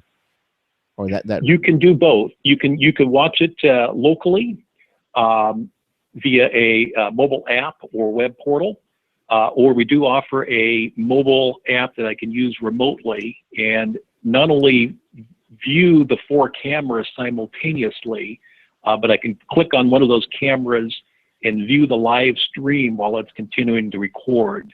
So all cameras would still be recording, but I can still view live video going on to any one of those 4 cameras. So we go local and remote capability. And the fact is, you can hook a local USB drive. USB drives today are becoming so inexpensive. You can get a multi-terabyte hard drive and for under $100 and hook it to this. So that's really a nice feature. Yeah, and one thing I'll add onto that is, there's a lot of service providers that have data capacity limits that they're putting to end users, especially on their upload capabilities. So by doing a local recording, not only is it a very inexpensive, simple to install and use, but it does not require any internet connection. So you mentioned vacation homes.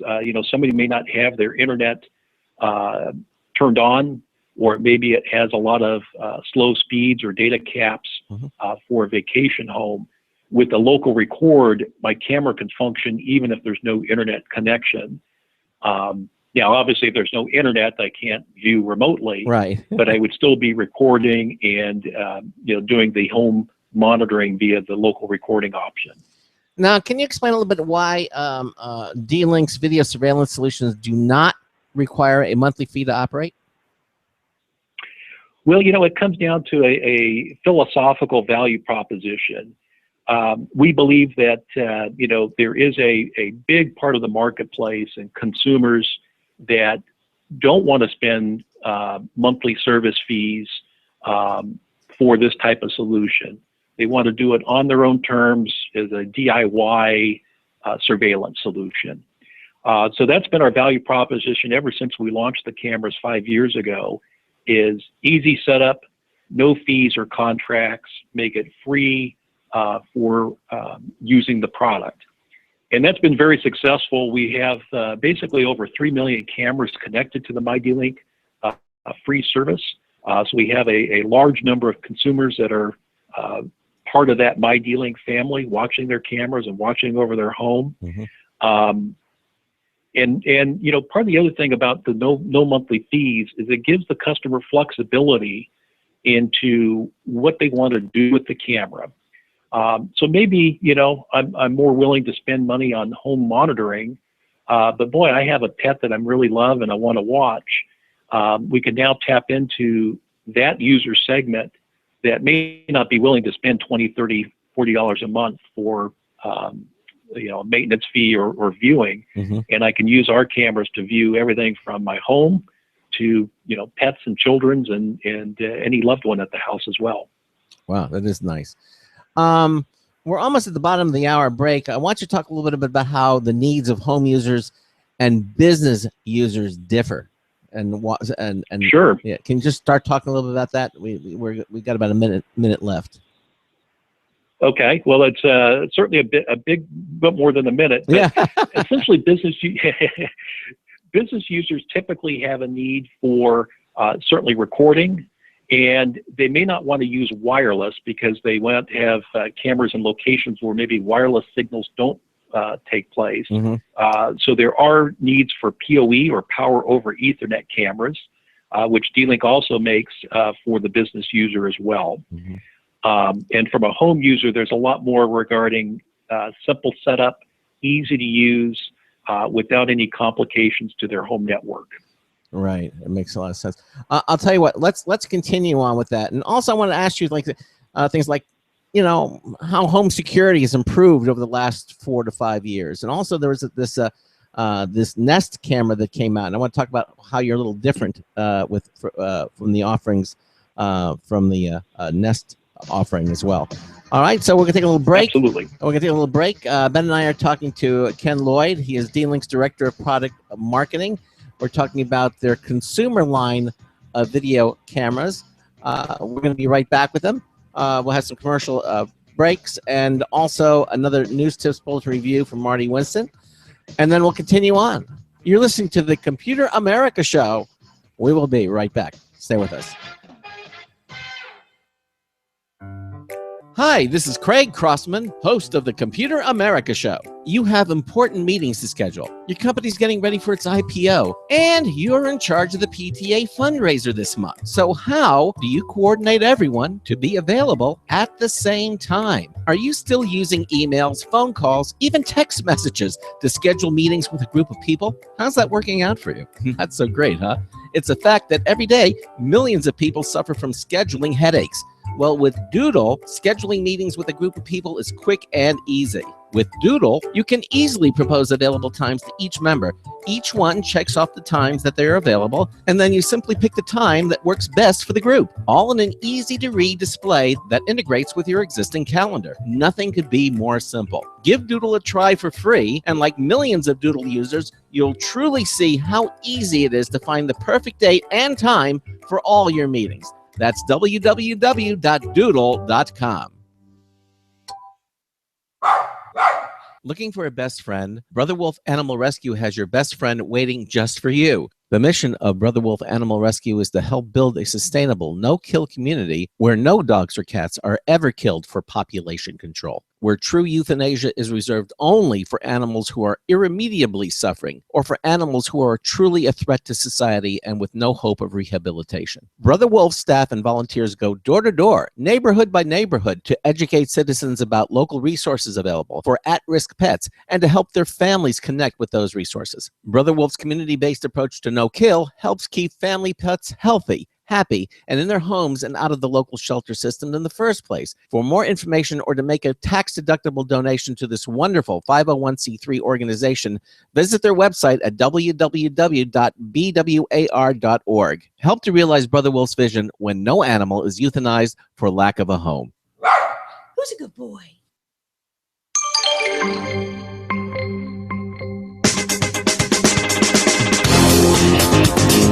No, there's no fun at political parties. Oh, hi, it's Marty Winston with the News Tips Bulletin Review for Computer America. This time, Flume. A gizmo the size of a pocket lighter has a flip-down plug for a smartphone's audio jack, a flip-around mouthpiece into which you blow, and a small, fairly quiet siren that lets you hear how steadily you're blowing.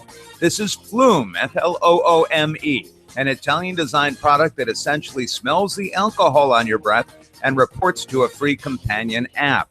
The app warns if you're over the limit for your current locale and gives you the option of phoning a friend or calling for a taxi, or it can estimate how long it will take you to sober up. Bottom line, even people who won't believe friends who say they're too drunk to drive can get the truth from a Flume and maybe survive. Marty Winston with a News Tips Bulletin Review for Computer America. Welcome back to the Computer America Show. It is 33 minutes past the hour. Thank you, Marty Winston, for that News Bulletin Review. And yeah, we are, talking to D-Link right now. We are talking to Mr. Ken Lloyd. He is the Director of Product Marketing for D-Link. And I know we just gave you like a minute, and we definitely want you to delve deeper into some of the differences between home users and business users of these Wi-Fi cameras and just camera solutions. So please, without another interruption, continue. Yeah, so let me go back on the business use, because there's a lot of different types of business users, right? There's maybe the small shop owner that still wants to have a camera there for monitoring their employees, checking on the cash register, maybe looking at a back area. And we have a lot of those type of small businesses that are using both our, what I'll call our consumer cameras that we sell in retail and online. But also we do have a full line of what I'll call business class cameras. And really the distinction is how they're using them and the type of quality that the cameras provide. So for example, if I'm a casino and I'm watching, the card dealer, I want a very high resolution camera so I can really focus in on what the finer details are. Or if I'm having a camera in a parking lot, I may want to look in and zoom in on license plates and track who's coming in and out of the facility. Our consumer cameras can be used in a lot of those situations, but obviously they're really more tailored towards either the casual viewing of a home monitoring surveillance solution or a small business. And on the business side, they typically want something we call a video management solution or system, where I'm recording continuously and I want to go back and look at maybe recorded video from 30 days ago, and having the ability to search and really do that finer detail that may be necessary. That's really kind of the business class product. On a consumer, different levels of users. It could be somebody as simple as, again, watching a pet, or a simple fixed camera that I just want to watch remotely and maybe only record when it sees motion and not continuously. Yeah, but what if you want to go ahead, Craig? But what if you want to catch that pet and see if he's dealing from the bottom of the deck? When he's playing cards, high resolution. Correct. Yes. Well, we do offer some very high definition full HD cameras, so users can certainly do that. But, it's one of those things that the other thing comes into features. So I mentioned earlier about sound and motion detection. And that would be something else that would be important distinction between the two. Because you could think of in a business environment, there's going to be a lot of noise, a lot of motion going on. I may not want to be alerted every time on my smartphone as an IT person, every time somebody walks down the hallway. And a home camera, I'm away from the home. During the day, I'm at work, and I do want to be notified if the camera senses a noise or sees a motion going on. Mm-hmm. So those are some of the distinctions that you want to look for.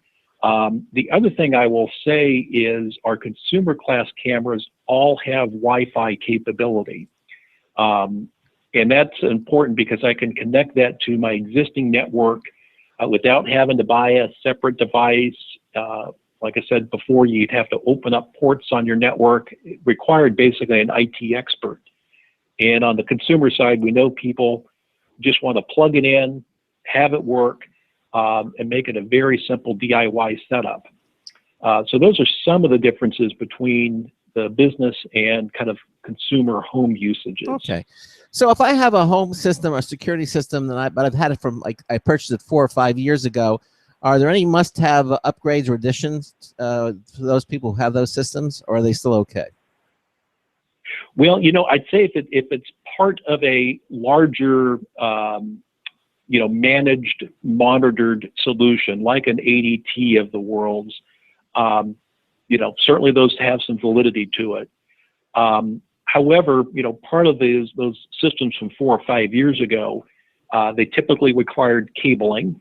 Mm-hmm. So each camera was cabled to a central network video recording device. And so I may not have cameras in the best location because of cabling restrictions.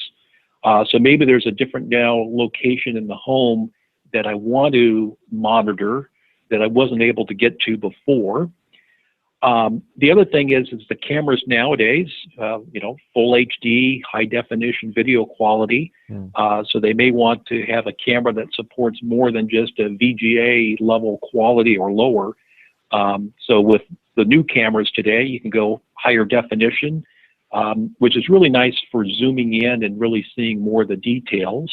Mm-hmm. The other thing I'll say is going back to mobile devices. Systems from 4 or 5 years ago really did not allow the interaction or use very simply through mobile apps and the mobile app experience. By having an IP-based camera from today, I can download that app and now really have full integration and interaction with that camera, mm-hmm. again, without requiring IT knowledge to set up and to use.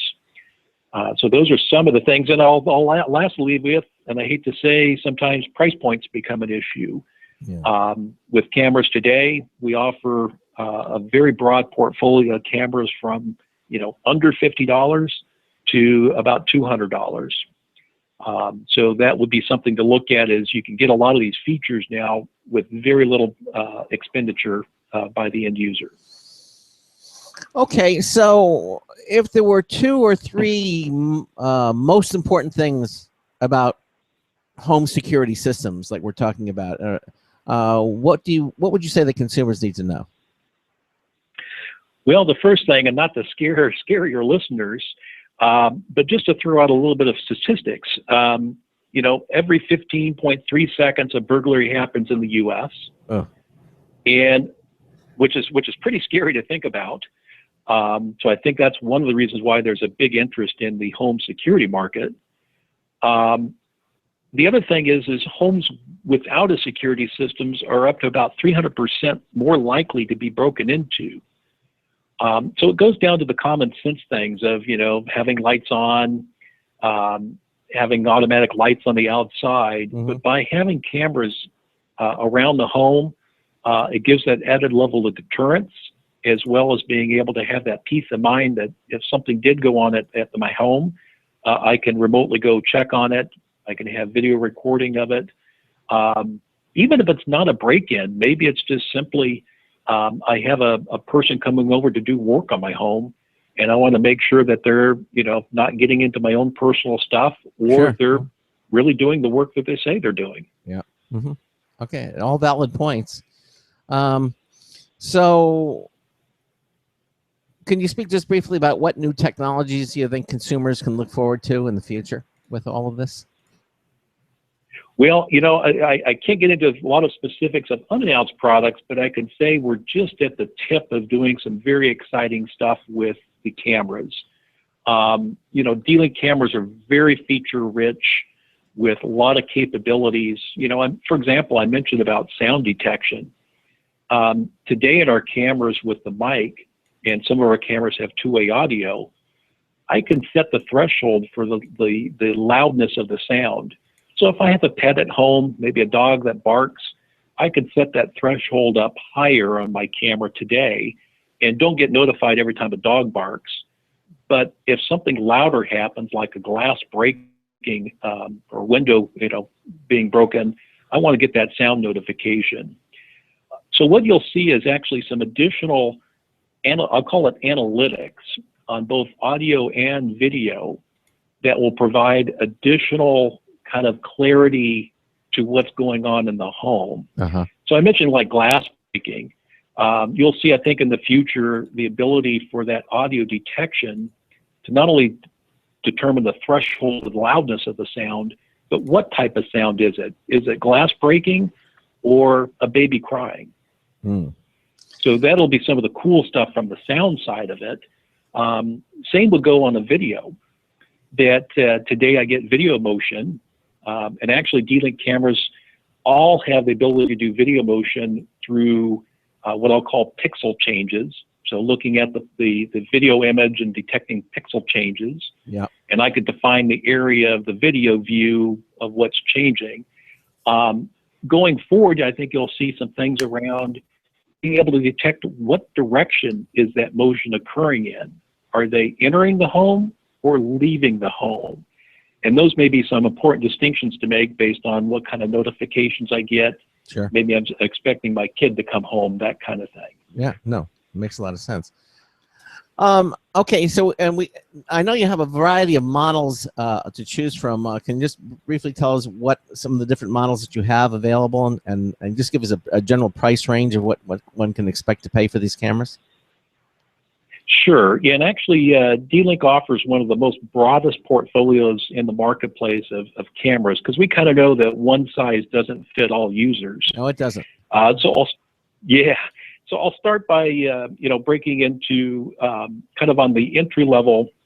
We have what we call day or day-night only cameras, and they range in price of $50 to $79. VGA kind of video capability. Like I said, either day-only viewing or day-night capability. Very popular because the price point. Could be somebody first starting in, not sure what they want to do. Very easy entry point into their home monitoring and viewing capabilities. So some of those models, one of our most popular that you'll find both online and in retail stores, is what we call the DCS 933L camera.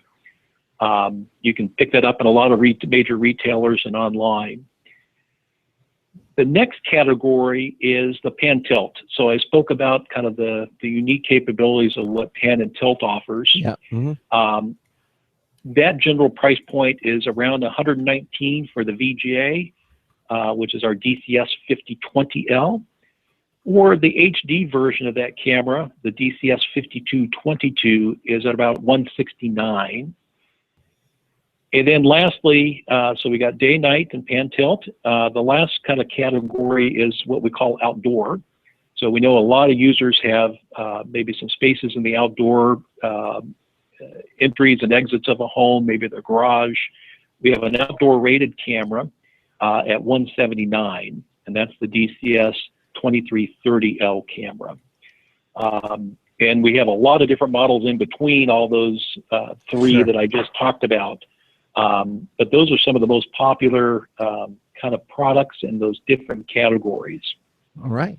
Yeah, as you mentioned, I'm trying to find them, but the whole approach of no one thing fits everyone's solution. So you guys said, all right, we'll make it all, and you guys have so many different cameras, for just about anything you can imagine. It looks like you have a solution for it. So yeah, and we only had an hour here.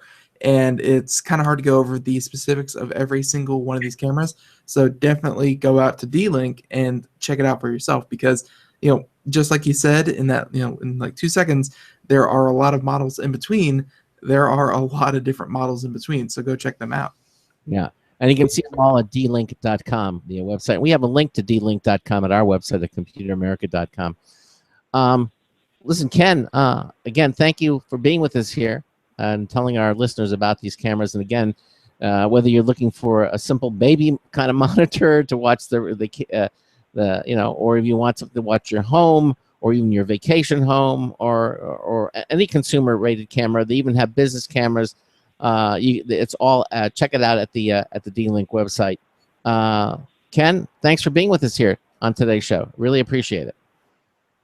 Yeah, no, thanks, Craig and Ben. I appreciate the opportunity to be on your program today, and hopefully I provided some useful information to your listeners on kind of how to start their home surveillance solution and what to look forward to. Yep, absolutely. I think you did. You did. All right, Ken, thanks again for being here with us, and we'll see you again as more and more things come out from D-Link, okay? Sounds great. Take care. Bye-bye. Bye. Thank you. Bye. Bye-bye. All right. Again, D-Link. Check it out. All the video cameras. They, as Ben mentioned, there's a wide variety of surveillance cameras that and I'm sure you'll find one. There really are. Yeah, they really are.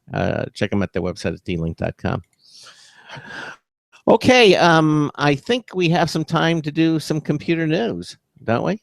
Yeah, I think we can squeeze a story or two in. Okay, well, let's do some computer news.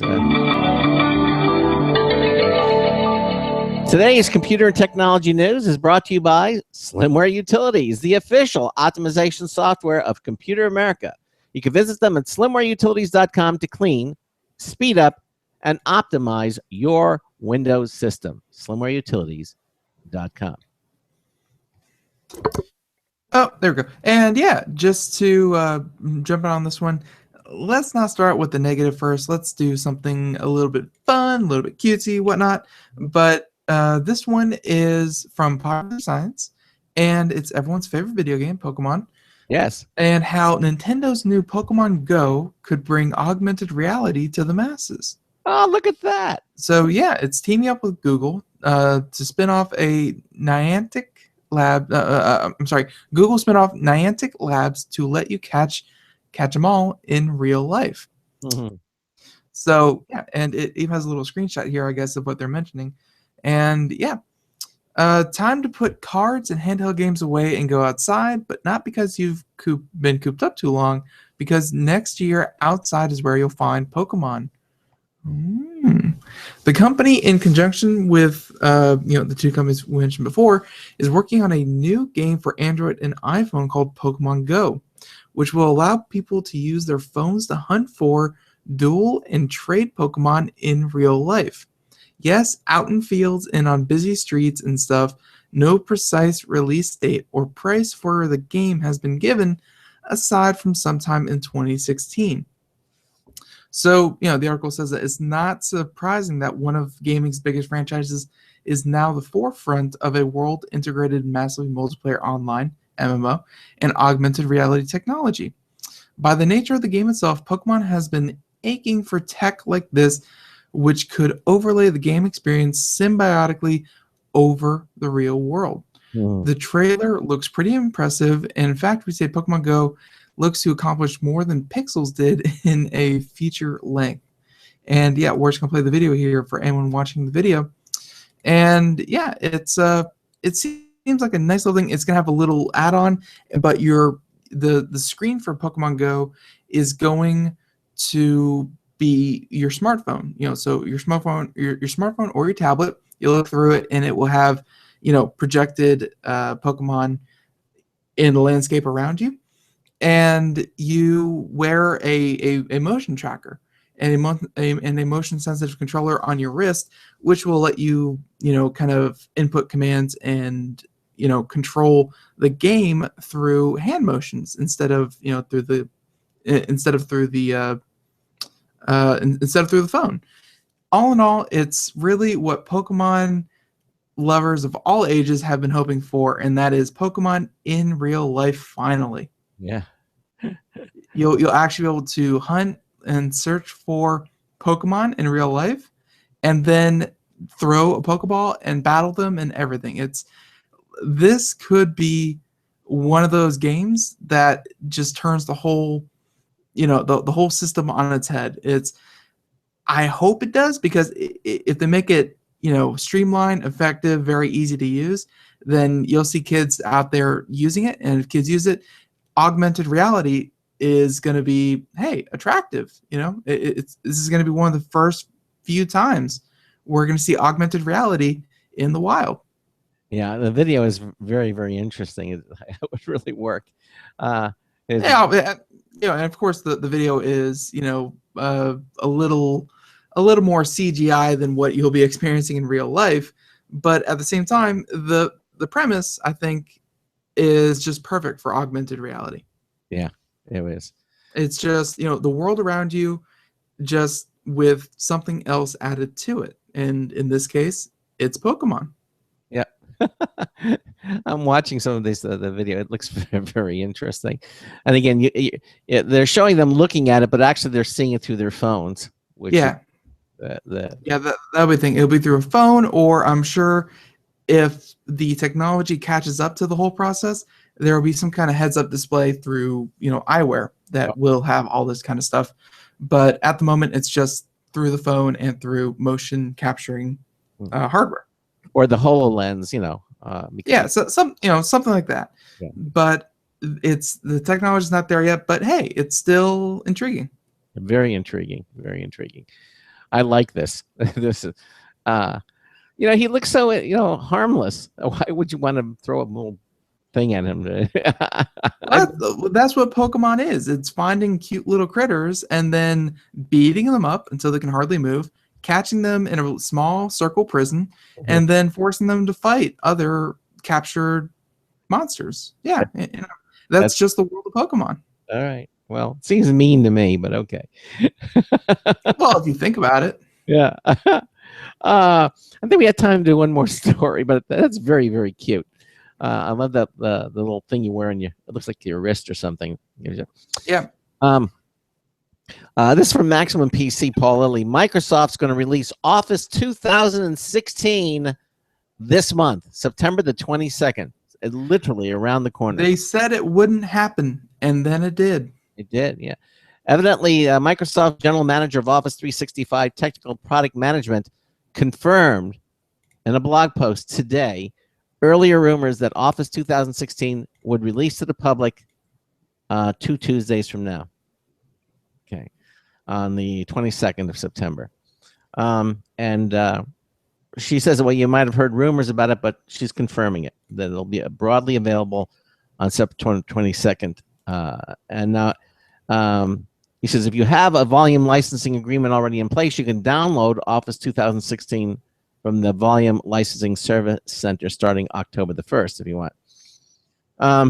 Now, one of the biggest feature additions to Office 2016 brings to the productivity suite is co-authoring capabilities. This is huge.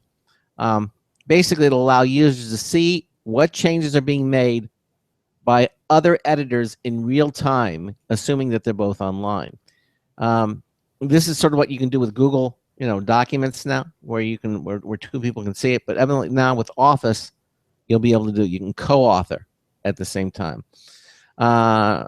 She also mentioned, the product office managers also mentioned that monthly feature and security updates will roll out to customers of Office 365 Pro Plus, which is the subscription version of Office apps for companies and organizations. And it's an always up-to-date approach Microsoft is calling Current Branch. That's going to be the name, Current Branch. So the next Current Branch will be released on the 22nd of September, and it will, too, have all the new Office 2016 app updates included. Now, as for pricing, who knows?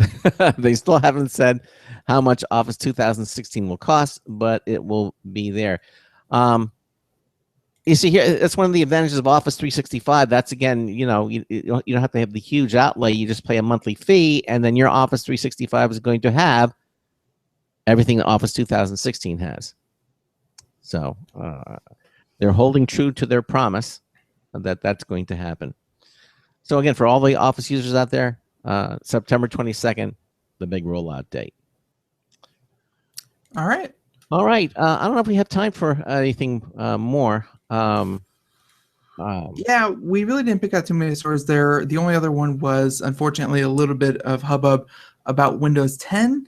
And Windows 10, for all the good press it's getting, a little bit of bad press came out today in the revelation that Microsoft is, in fact, downloading Windows 10 onto people's computers without even reserving the copy. Wow. So just passively in the background of every PC out there, Windows 10 is downloading a 6.9 gigabit file on everyone's hard drive, and I've already heard stories of it pushing people past their data caps because it's doing it again, with no notifications. So that's not good. Yeah, that happened. But yeah, we're not going to be able to get into that. Or even, someone was able to 3D print a TSA luggage master key from a photo. So yeah, there's other stories out there. Definitely go check it out. But unfortunately, we do not have time to discuss them on the show. And did we also mention that at the Apple thing that they finally killed the iPod Classic? Oh, they did. That was it. It's no longer. That's not good. Yeah, I know. Well, it had a good run. The one with the huge storage, right? Yeah, exactly. The one with the huge storage, exactly. Yeah. Yeah. Mm-hmm. Well, that wraps it up. Again, tomorrow for both hours, it's all Bond. Yes, Ralph Bond is going to be joining us here, talking about some of the cool technology items that he finds and shares with us. Some of the stories include. Let's see. Here. 90 seconds. A self-healing material that can handle a bullet. Fluid motion allows a robot to use 40% less energy. He's got a lot of. Here's the Samsung truck. The big 18-wheeler truck's got a big video screen on the back of it, so you can see cars coming. So it eliminates blind spots. I think that's really, really cool. He's got some great stories. Ralph Bond is going to be joining us for both hours here on the program. So again, 60 seconds. We look forward to having you here on the show. Again, thanks to Slimware Utilities, Kevin Thomas, for joining us in the first hour. And also thanks to D-Link's Ken Lloyd telling us about all the different consumer video cameras. And again, if you don't forget, tomorrow we're going to have our social media winner of the week. So if you haven't subscribed to it or joined any of our social media, you need to do it now. Because who knows, we could be calling your name to win that $80 Logitech MX Anywhere 2 cordless mouse. So we will see you here, same time, same channel. So until tomorrow afternoon, this is Craig Crossman hoping that your hard disk never becomes floppy. We'll see you tomorrow afternoon. 10 seconds. Good night, everyone. Good day, everyone. Yeah. Have a good night, anyways.